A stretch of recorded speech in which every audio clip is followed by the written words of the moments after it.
Nelson Mandela further says that equal and free country was a result of sacrifices of countless other men and women who have fought all their lives for that day.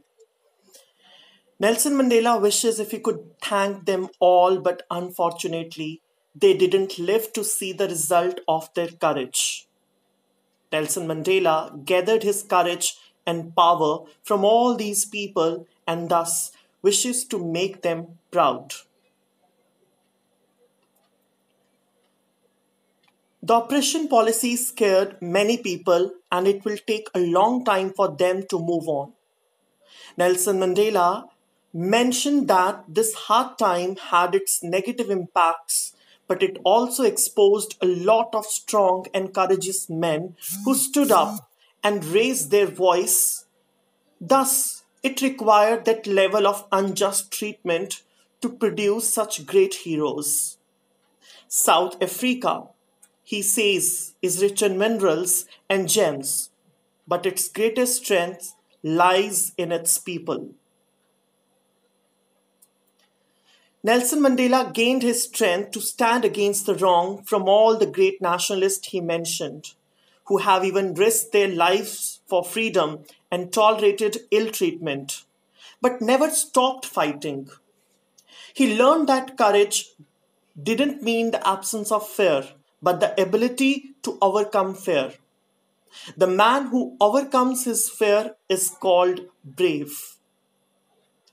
One is taught by its society to hate humans because of their skin, color, age, gender, and religion. No one is inborn with hatred. The author's idea is that if people can be taught hatred, they can also be taught love and brotherhood.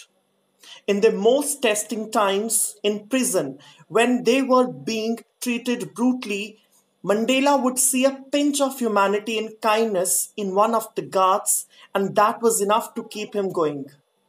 He believes that goodness in human beings can be suppressed but never eliminated. According to Nelson Mandela, every human being has its responsibility towards the family as well as the society. Generally, under normal circumstances, a person can maintain the balance between the two. But in countries like South Africa, it was never so easy.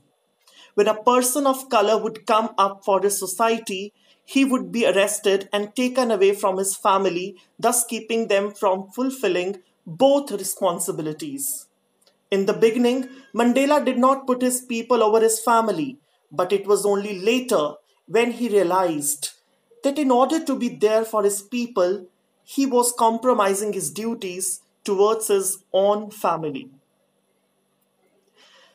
Nelson Mandela did not have the plan to stand against the apartheid system early in life. He lived his childhood like any normal child in South Africa.